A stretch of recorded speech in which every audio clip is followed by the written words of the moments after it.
Hello all, and welcome to Miss Martin's Classroom. Today's podcast will be featuring a light-hearted young adult middle grade series. This delightfully diverse and comical realistic fiction novel is about two 18-year-olds who come from traditional Indian households. Dimple is an ambitious and highly driven young lady about to attend Stanford. She strongly dislikes her Indian mother's attempts to force her into the role befitting a traditional Indian woman. She especially dislikes anyone's beliefs that college is simply for women to find a husband. Dimple has a passion for web development and yearns to attend a STEM-oriented summer camp in San Francisco. Little does she know, her parents have whipped up quite the surprise. Rishi also comes from a traditional Indian household and readily plays the role of the older model son. Rishi's passions lie in drawing and artistic pursuits, but he puts that aside to instead pursue a more lucrative career that is expected of him in computer science. Rishi knows what is expected of him and understands that his parents will arrange his marriage. Dimple and Rishi's parents decide that they might be a perfect match, but no one decides to tell Dimple. So, when Rishi, a perfect stranger, walks up to Dimple in a random coffee shop at summer camp, saying, "Hello, future wife," it's safe to say that things don't go so well. "Hello, future wife," he said, his voice bubbling with glee. "I can't wait to get started on the rest of our lives." Dimple stared at him for the longest minute. The only word her brain was capable of producing, in various tonal permutations, was, "What? What?" Dimple didn't know what to think. Serial killer? Looney bin escapee? Strangely congenial mugger? Nothing made sense. So she did the only thing she could think to do in the moment. She flung her iced coffee at him and ran the other way. Chapter 5. Rishi. Oh, crap. Oh, no, he'd been kidding. As Rishi watched the rapidly retreating back of his possible future wife, he realized he'd totally freaked her out because of his poorly executed joke. This was why he usually left the humor to Ashish.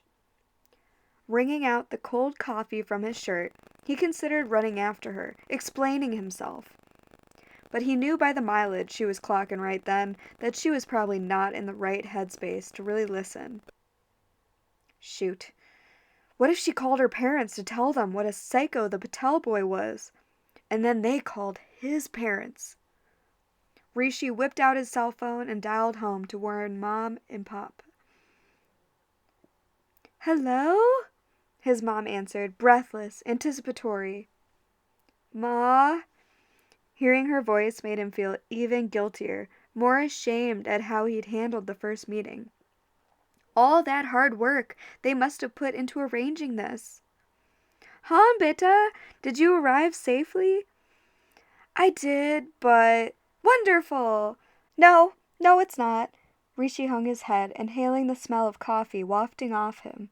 He sank down on the sun-baked lip of the fountain where, a moment before, his future had been perched. A pause. "Ya kya hai?" "You might get a phone call from Dimple Shah's parents soon. I just met her." Rishi's voice was a croak. "And it didn't go well. I totally blew it." He heard a scuffling sound, and his mom saying something softly to someone else. Then his dad was on the phone. "Rishi?" Rishi squeezed his eyes shut. "Papa, I'm sorry. Via, Uncle, and Lena Auntie are probably going to call you, and they're not going to be happy." "Tell me what happened." "I saw her, Dimple Shah. So I walked up to her and made a totally stupid joke about us beginning the rest of our lives together, and she threw her coffee at me and ran away." A lengthy pause. "I see. And did you introduce yourself before you made the joke?" Rishi's eyes flew open. Damn it! Was he really that much of a moron? No, I didn't." "So, a perfect stranger approaches her on the street, tells her he wants them to begin the rest of their lives together. It doesn't seem to be much of an overreaction to panic, does it?" Rishi's heart lifted just a smidge. Could it be that was all it was? She'd needed context? Dimple hadn't even known who he was? He smiled a little. No, I guess not. Then his smile fell again. She's not going to want to talk to me after that. His mother said something in the background, and Papa replied, Hon, that's not a bad idea. To Rishi he said, Do you have the special gift? Rishi frowned a little. In my duffel bag in the car, yeah. But don't you think it's a little soon? It might be in the usual circumstances, Beta, but now it's the perfect way to show her who you are. Apologize for your mistake. She's probably a very traditional girl, Rishi. If Vijay and Lena are any sort of indicator. Rishi's brow cleared. He could handle this. Okay, you're probably right. 1 minute. A scratching sound as he handed the phone to Ma. His mother's voice was eager, bright. Tell me, Rishi, what did you think of her? What had he thought of her? To be honest, he'd been too crazy nervous to really process everything he'd seen. He'd gone out of the parking garage and was thinking about getting a bottle of water at Starbucks, and then she was just there, right in front of him, like some sort of huge cosmic coincidence personified. Sitting on that fountain, face upturned, drinking in the sunshine like a flower, looking completely beautiful. Her curls had been wild, desperate for a comb. She'd been dressed in a kurta top, which he liked. But the way she'd looked at him, at first aghast, then hostile, and after that totally and utterly murderous. Rishi was really lucky all she'd done was throw iced coffee at him. She looked like she'd been capable of much more, like breaking his nose or a brutal fishhook. She seemed spirited. His mother's peals of laughter traveled down the phone line. Spirited? Good, good. Papa would have said the same thing about me 25 years ago. Sure, Rishi thought, but Ma's spirit had a soft, tender underside. Dimple he wasn't so sure about. Something about the way her brown eyes spit fire behind those huge glasses. Yeah, maybe I should go, try to find her at the dorms. The prospect made him uneasy, but the longer he waited, the worse this was going to be. Maybe once he explained himself and showed her what he'd brought, she'd be flattered. Maybe they could have a laugh about the whole thing. Dimple. If this was San Francisco, Dimple would have to invest in some heavy-duty pepper spray. She'd barely been in the city 15 minutes, and already she'd been accosted by a predator. Maybe she and Celia could take some Krav Maga classes on the side, learn how to use their attacker's size against them. Not that that dude had been very big. He was sort of built like Chris Messina, on the shorter side and slim, but strong-looking. She wondered what his deal was. In any case, iced coffee or not, Dimple could have taken him. She was no delicate flower. Adjusting her messenger bag, Dimple made her way to the co-ed dorms. She supposed she could bring her small suitcase in at some other time, but she was too tired right now. Thank you, psycho mugger, for the lack of caffeine.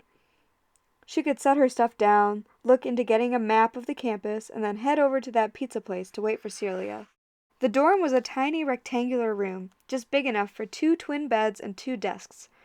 The inexplicable scent of wood shavings hung heavy in the air. The walls were institutional gray-brown, the carpet ditto. On the headboard of one of the beds, some past students had inscribed, with a Sharpie in a careful hand, Ipsa scientia potestas ets. Dimple loved it. All of it, instantly and with an unadulterated passion. It was beginning. Her freedom, her independence, her period of learning. About herself, about the world, about her career. She was finally doing it. Here, she wouldn't be Dimple wayward, Americanized daughter of immigrant parents. She'd be just Dimple future web developer. People would judge her on her brain, not her lack of makeup. There would be no cliques like in high school. Everyone was here of their own volition, to learn, to teach, to work together. She sent a quick text to Mama and Papa. Got here safely, dorm is nice. Papa, please take your medicine. And no more sweets today. Then, smiling, she shut the door behind her and made her way past chattering students, here for various summer programs down to the main lobby. With Dimple determined to chase her dreams and independence, and Rishi realizing his life is being spent fulfilling the dreams of others, we find that opposites might actually attract in When Dimple Met Rishi by Sunjya Menon. Menon creates a very light-hearted and funny dialogue that can be serious when necessary. I also personally enjoyed Menon's use of the Hindi language. I'm afraid I probably didn't do the pronunciations the justice they deserve, but I really enjoyed coming across Hindi words and phrases throughout the book, and I thought it was a really enriching experience simply having the opportunity to look up the words and their meanings as I read. All in all, I would definitely recommend this book for those of you who like a romance with a unique modern twist. This is truly a series you can simply sink your teeth into. Don't forget to like and subscribe. Also, check out my hashtag MSMReadyToRead and follow me on Instagram at ms_martins_class for more new books and fun lessons that are sure to engage you and your kiddos. Thanks for listening!